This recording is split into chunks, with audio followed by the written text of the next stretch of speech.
Bismillahirrahmanirrahim. Assalamualaikum warahmatullahi wabarakatuh. Selamat berjumpa lagi rekan-rekanku. Kita bertemu pada perkuliahan online untuk mata kuliah ekonomi internasional. Pada kali ini memasuki pertemuan yang kedua,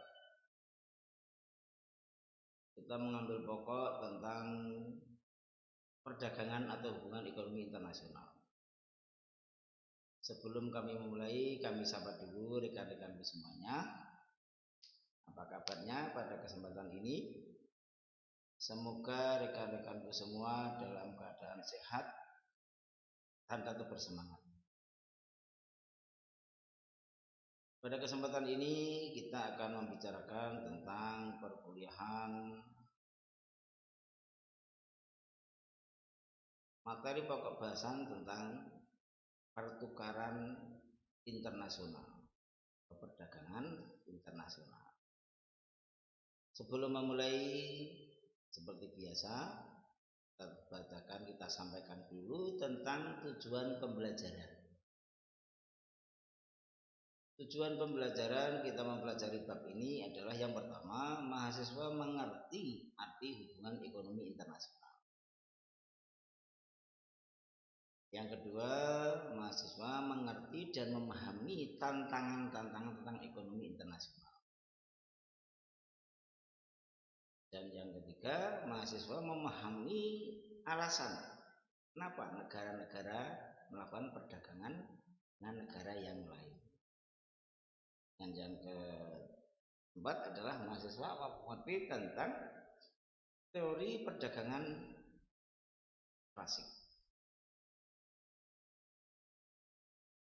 Baik rekan-rekanku yang kami banggakan, yang kami cintai, sebagai pendahuluan perlu kami sampaikan bahwa kegiatan perekonomian internasional akan mengakibatkan perdagangan internasional.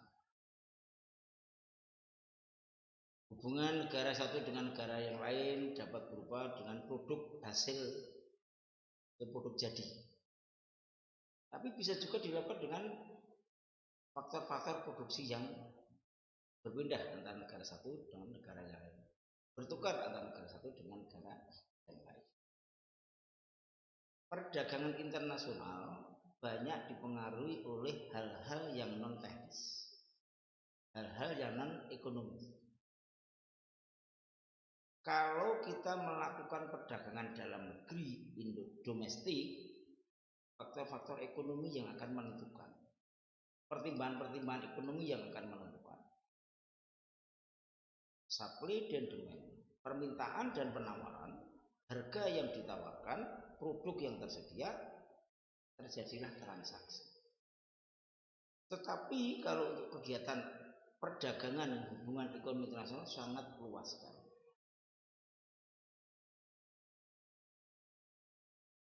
Bagaimana pertimbangan-pertimbangan jelas kalau produk kualitas jelas standar internasional itu berarti sangat tinggi.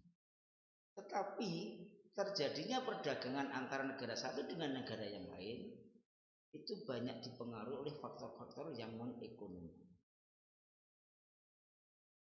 Dalam melakukan kegiatan perdagangan antar negara bisa dilakukan oleh individu atau pribadi, bisa dilakukan oleh persekutuan PT, CV, atau bisa dilakukan oleh pemerintah. Karena kalau misalnya contoh membeli senjata, pesawat, pembelian senjata atau pesawat itu kan perdagangan. Ada yang memproduksi senjata, ada yang membeli senjata. Tetapi tidak bisa dilakukan oleh individu maupun oleh PT atau CV. Yang lakukan adalah pemerintah. Tetapi kalau untuk pribadi, individu bisa menjual misalnya produk makanan. Saya ada, itu saya bisa saudara cek, kawan, produknya hanya getuk kreatif. dari singkong dibuat gedok, tetapi dia bisa mengekspor sampai ke luar negeri. Teman saya di Tawangmangu pakai di gedok. Dalam kegiatan ini tidak kemudian dia menjual langsung ke luar negeri seenaknya, tidak. Meskipun terjadi transaksi, terjadi kesepakatan harga, penjualan ekspornya tetap melibatkan pemerintah.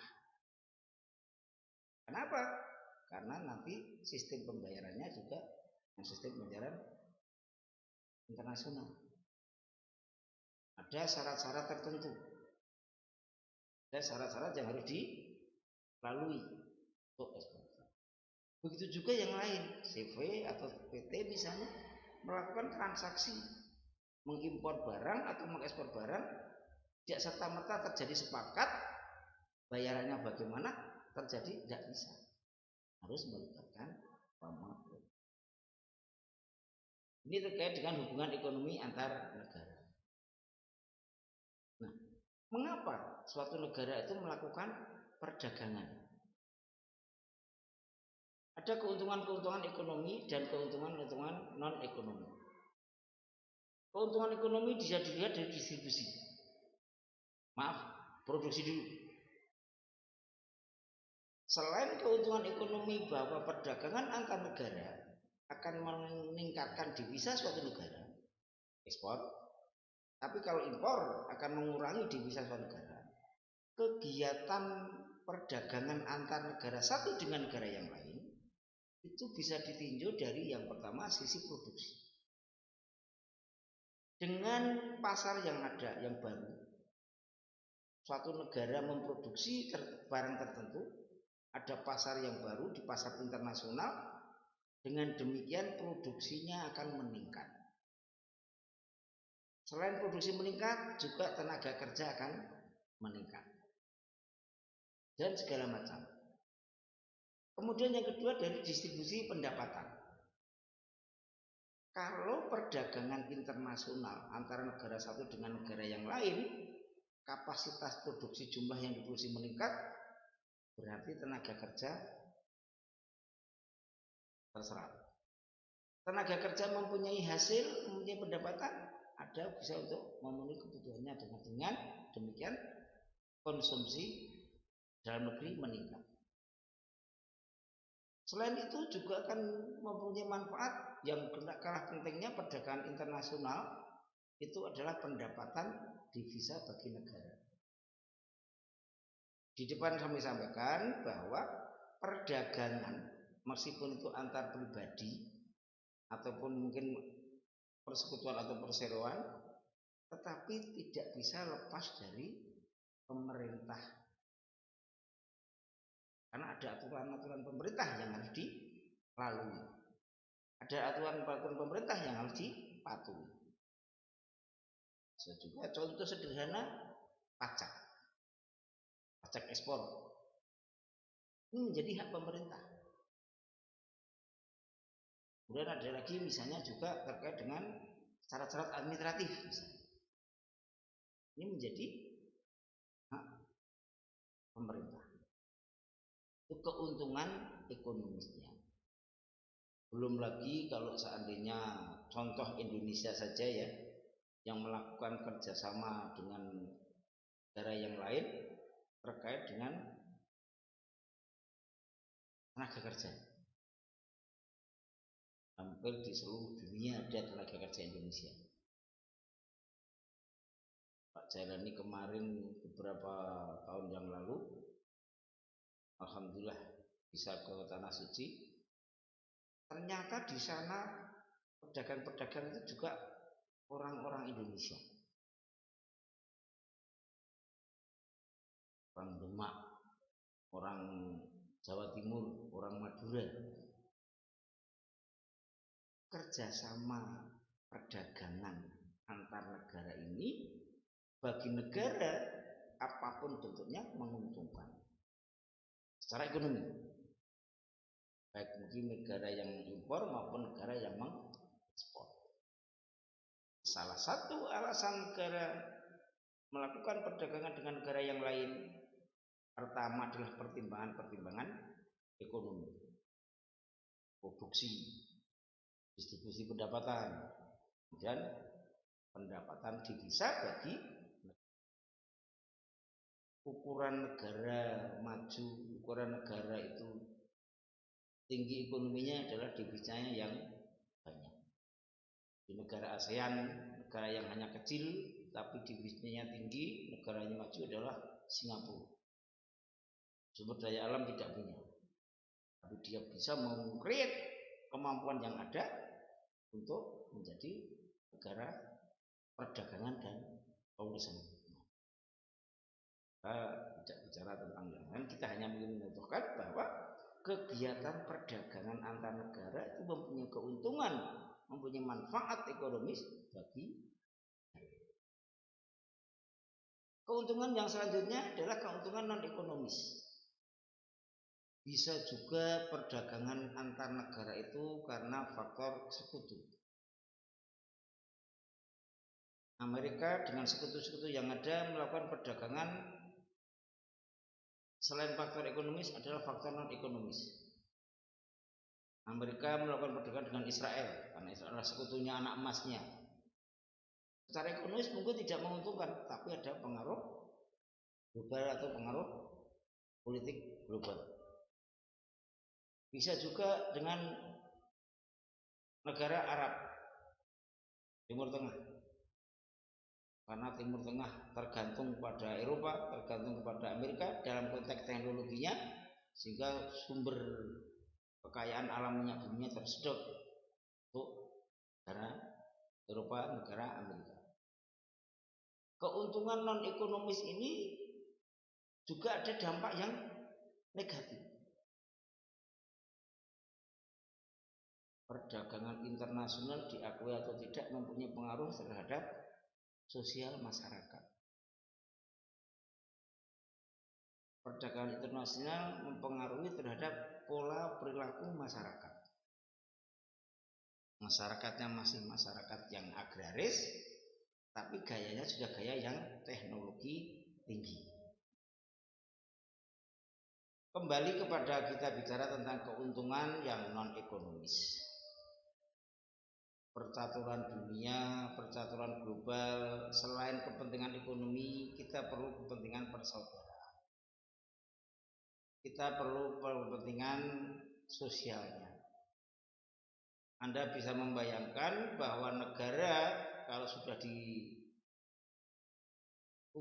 hubungan diplomatik dengan negara lain akan kesulitan. Bisa juga ketika negara ada masalah, bencana misalnya. Kemarin beberapa waktu yang lalu di Turki yang ada bencana alam yang begitu dahsyat dengan korban mencapai puluhan ribu orang, negara berduyun-duyun karena ada kepedulian. Perdagangan internasional secara umum pemanfaatannya lebih banyak ekonominya, tapi secara non ekonomis tetap menguntungkan ketika negara-negara tertentu mempunyai problematika ataupun masalah-masalah di dalam negerinya sendiri. Selain juga faktor bencana, kalau saudara melihat menyadari kemarin COVID yang menjadi wabah dunia, tetapi masing-masing negara saling bantu karena kepedulian. Ini juga salah satu efek tidak langsung dari terjadinya perdagangan internasional. Ya kebetulan ada masalah, kebetulan ada COVID, ya ayo kita bantu bareng-bareng. Nanti setelah baik, nanti akan ada kerjasama ekonomi internasional lagi. Itu kenapa negara-negara itu perlu melakukan perdagangan internasional, melakukan perdagangan dengan negara-negara yang lain. Nah, ini kurang materinya, ada sedikit terkait dengan perdagangan teori klasik, di mana perdagangan internasional dari teori klasik itu dimotori oleh Adam Smith.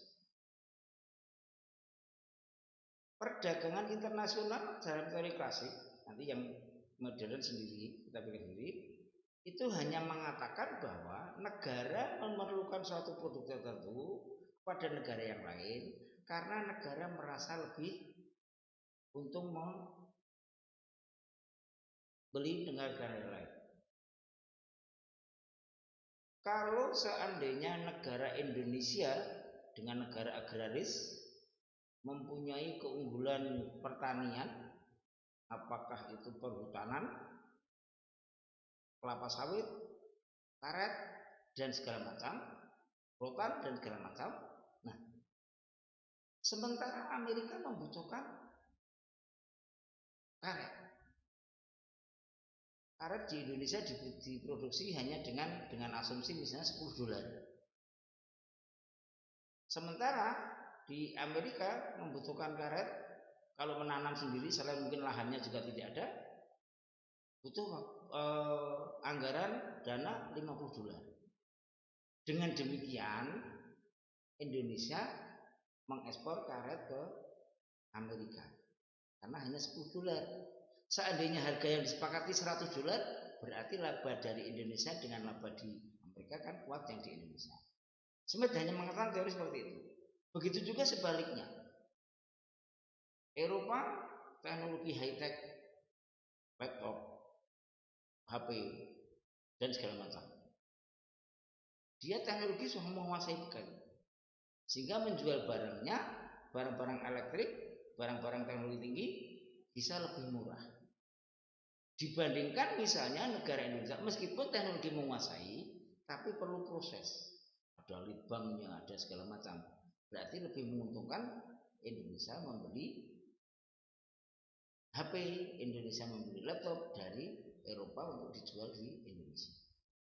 Adam Smith hanya mengatakan teori perdagangan yang klasik dalam suatu negara, antar negara satu dengan negara yang lain, terjadi karena negara tersebut memproduksi produk, memproduksi barang dan jasa lebih murah dibandingkan dengan negara yang lain. Selanjutnya, teori klasik juga menekankan kaitannya dengan tenaga kerja. Terjadi perdagangan antara negara satu dengan negara yang lain adalah karena tenaga kerja untuk membeli satu barang tertentu dalam negara A dibandingkan dengan tenaga kerja untuk membeli barang tertentu untuk negara B lebih murah di negara A. Kalau tenaga kerja lebih murah, otomatis harga produk yang dihasilkan relatif lebih murah. Sementara pasar dunia, pasar internasional harganya disepakati standar. Dengan demikian, tenaga kerja yang murah kemudian dijual dengan produk dengan standar harga yang sama dibandingkan dengan negara yang mempunyai tenaga kerja yang mahal, lebih ekonomis negara yang murah. Termasuk juga saya sampaikan depan tadi adalah teknologinya. Kalau di Indonesia tidak menguasai itu, belum menguasai teknologi, membuat itu kan perlu riset, perlu penelitian dan segala macam. Tapi negara maju tinggal aplikasi tak jadi sehingga barang bisa dijual. Teori perdagangan yang klasik, teori Smith itu sederhananya seperti itu. Yang kedua, teori klasik juga menekankan kaitannya dengan mekanisme pasar. Kalau negara satu butuh barang dengan negara yang lain, karena negara yang satu memang mempunyai barang yang berlebih. Ini sama juga teori supply dan demand, permintaan dan penawaran. Kalau permintaan lebih tinggi daripada penawaran, berarti harga akan naik. Tetapi sebaliknya, kalau permintaan lebih rendah daripada penawaran, sehingga harga akan turun. Nanti akan terjadi keseimbangan.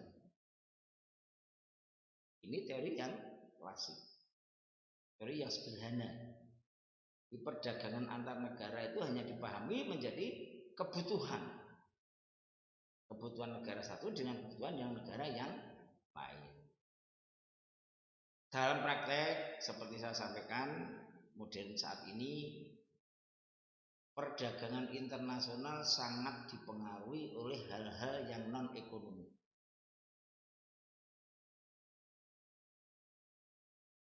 dalam globalisasi saat ini, di mana negara-negara seluruh yang ada di dunia concern, negara-negara yang ada di dunia, pemimpin-pemimpin yang ada di dunia punya komitmen terhadap penyelamatan lingkungan. Makanya kalau membeli satu barang ada klausul tertentu. Kira-kira negara ini komitmen terhadap pemanasan global seperti apa? Tergantung isu-isu yang berkembang.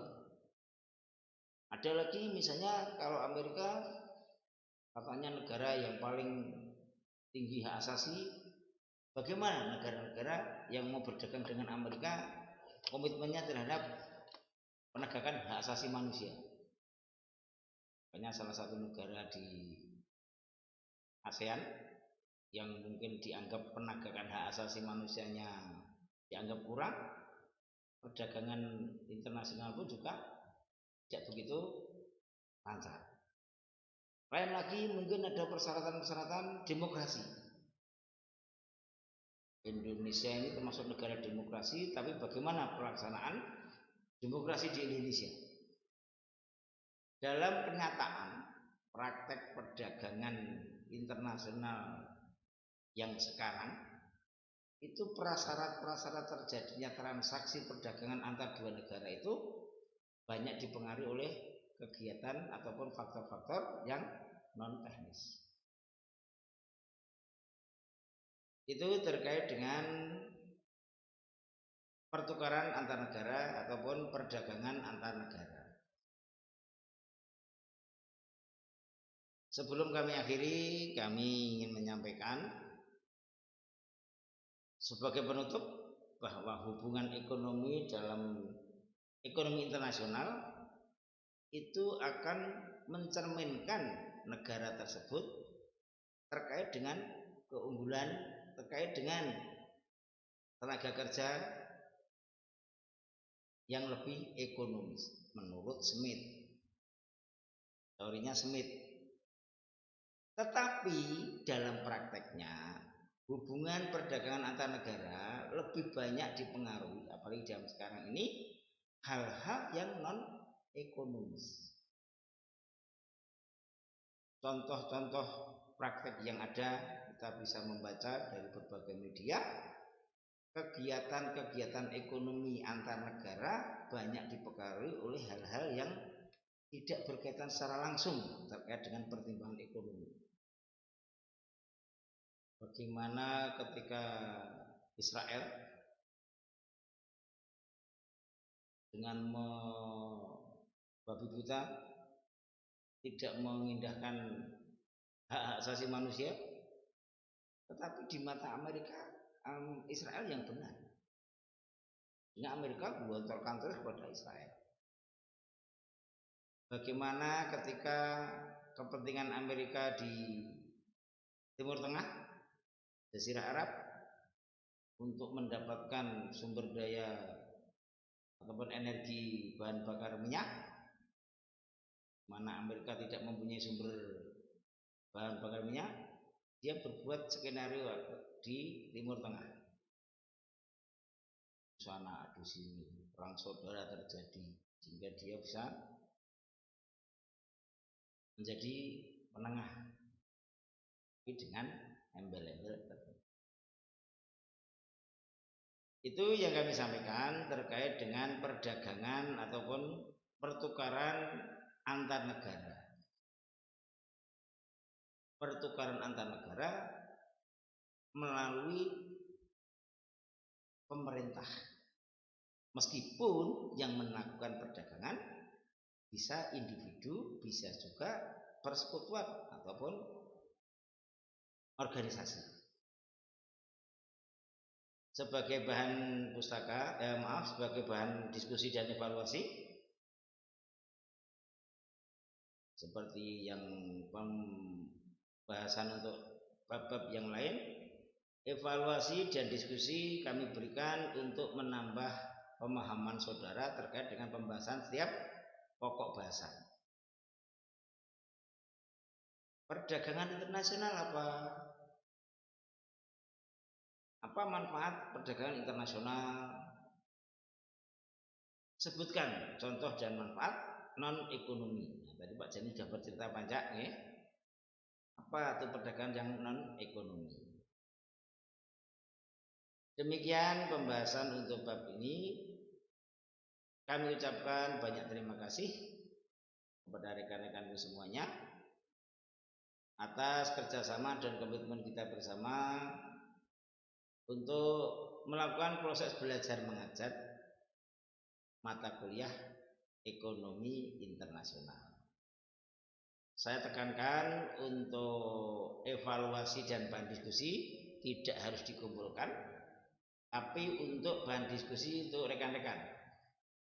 Apabila terjadi deadlock, terjadi permasalahan, baru disampaikan pada Pak Jailani. Demikian rekan-rekanku, terima kasih atas atensi dan kerjasama yang terjalin selama ini. Akhir kata, sebelum kami akhiri, kami mohon maaf apabila dalam penyampaian banyak kekurangan, banyak salah. Akhir kata, assalamualaikum warahmatullahi wabarakatuh. Terima kasih.